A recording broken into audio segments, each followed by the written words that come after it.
Hey, what's up? Hello. Welcome to Sammy and Creepy. If you are new here, my name is Sammy, and this is where I like to tell you about something creepy. Sometimes it's creepy stories, sometimes it's creepy movies. It's just everything creepy, okay? So, tonight, I want to talk about the Bridgewater Triangle. Thank you to my subscriber that recommended this. When I looked it up, I was like, this is literally the thing that I love reading about. Like, it's like everything I enjoy. It's got every creepy happening that you could ever want in one place. So, the Bridgewater Triangle is in Massachusetts. Think Bermuda Triangle, but here. Well, in the US, not here where I am. I'm in Florida. This triangle is known for poltergeists, cryptids, UFO sightings, extraterrestrials, just tons of unusual mysteries, cult things, everything creepy that you could ever think of goes on in this freaking triangle. That makes me want to visit. So it's approximately 200 square miles, this triangle. Now, in this triangle, it's got several little towns. It's got apparently a haunted asylum hospital thing. It's got everything. So let's talk about each known part and its haunted phenomena, or its haunted happenings, okay? It's creepy happenings. So the first place we're going to start with is Freetown Fall River State Forest. This place is known for numerous reports of, and I'm sorry if this is cringe, me having to censor words, but I don't know what's acceptable on social media anymore. There's so many trigger words now. As someone who watches horror movies, there's not a lot of trigger words for me, but I think on social media they're cracking down on it, and I don't know from platform to platform what I'm allowed to say and what I'm not allowed to say. I know that sometimes it's not even that you get in trouble, it's more so that they kind of shadow ban you a little bit, and I don't want that to happen to me. I'm trying to grow this channel, but it's seen quite a few sewer slides as well as a massive amount of cult activity. Now, this cult activity included animal sacrifice, rituals, and even satanic murders. I assume I'm allowed to say that because true crime people say it right. So next is the Bridgewater State University. This is a public university, and it's alleged to be haunted by numerous ghosts. It's said that a lot of the rooms in the building are super haunted. In 1924, a fire destroyed several of the college's buildings, and it is said that you can sometimes hear and see ghosts of the students running through the halls screaming fire, which is really sad, but also creepy. The Hornbein School also has rumors of hauntings, but they are, in my opinion, creepier because little children voices creep me out. I never believe it's little children. I believe that it's demons pretending to be little children, but hey, who knows? But it said that you can hear the laughter of disembodied children voices in the Hornbein School. And sometimes they say you can see the apparitions or the shapes of teachers and children through the windows. Next is the Taunton State Hospital, which was an asylum. It's abandoned. From 1854 to 1975, it functioned as a psychiatric hospital or an asylum. It actually hosted a number of serial killers, so you can only imagine the energy in there.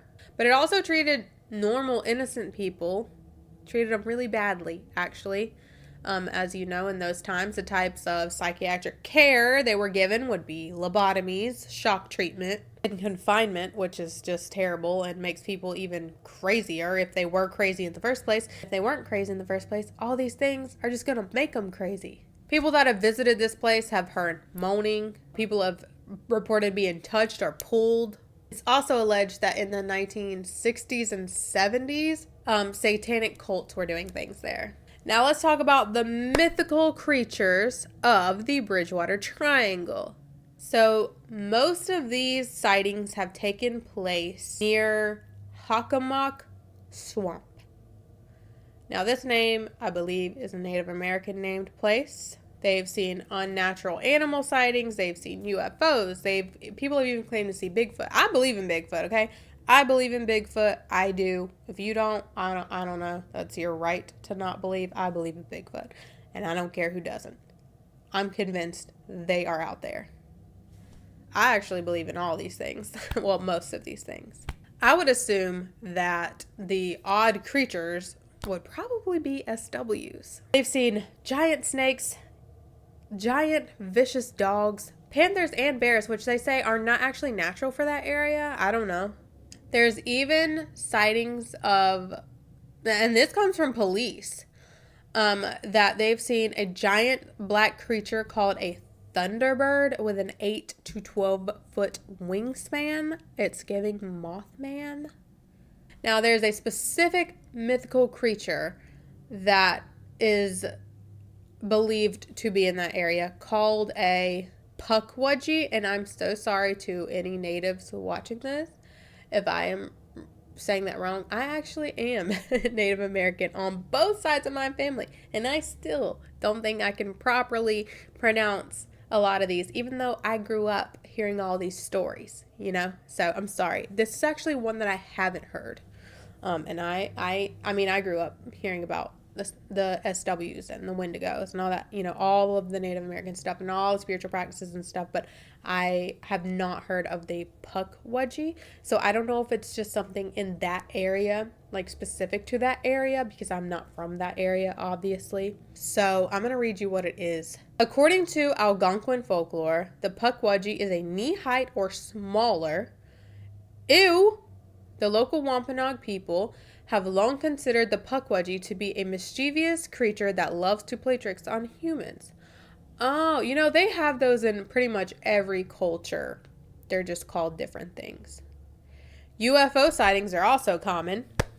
There's been a very large amount of sightings of like either being a full-blown like UFO aircraft type of thing or even just like a ball of light. So kind of like SW Ranch. But yeah. Is it raining again? Now, amongst all of that, and don't get me wrong, I love the mythical creatures, but there's been poltergeist sightings, shadow people, and flat out ghosts, obviously. And that's really interesting to me. Like I said, this place has every kind of haunting you could imagine. Any creature that you are scared of, any entity that you are afraid of, this place has it. People have reported strange voices coming from pretty much all over the Bridgewater Triangle. This place has a history of really disturbing cult activity.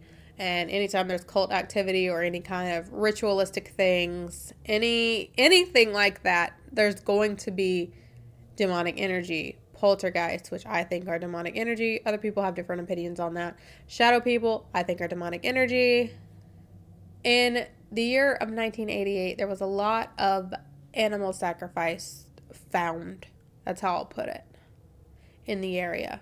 Which obviously, from what they saw, looked like ritual sacrifice. The reason why people think there's so much paranormal activity of every kind going on in this place is because it is believed that there's a curse that was unleashed on this area a long time ago, and it was centuries ago actually, and it was punishment for the treatment of the Wampanoag people. Also, interestingly, in this area, there's a high level of quartz, and if you know anything about quartz, it amplifies energy. So even if there was, it's going to enhance everything going on there, basically. It's also believed there's a number of vortexes in the area, or portals, which that doesn't sound that surprising, especially with the history. I mean, it's also a triangle, so. Another thing that I read was that there is, just like the Bermuda Triangle, there are a lot of mysterious disappearances, like people randomly going missing that are out walking around, like losing their way in the woods, or even people experiencing time distortions, like they feel like they've been there a lot longer than they have. So yeah, between the curses, the UFO sightings, well, between the curses, the quartz, just evil things that happened on that land, it's not that surprising to have all of this. I just think that, wow, what a place of powerful, not necessarily good. I wouldn't say good energy. I wouldn't even say like cool or anything. I think that it is just powerful energy. And that is what happens in these places where there's a lot of history, a lot of stuff went down, especially a lot of negative or evil things went down, and then people use that power, especially with cults and like rituals and stuff. People go to places where they can harness that type of energy, and then it just makes it even more, or opens up more portals, and also brings demonic entities to that place. So some things may have not been there before, and they are now because of rituals and things performed on that place. But I mean, just what a freaking, like, if you want to experience every single creepy thing you've ever thought of, I guess that's the place to go. Because wow.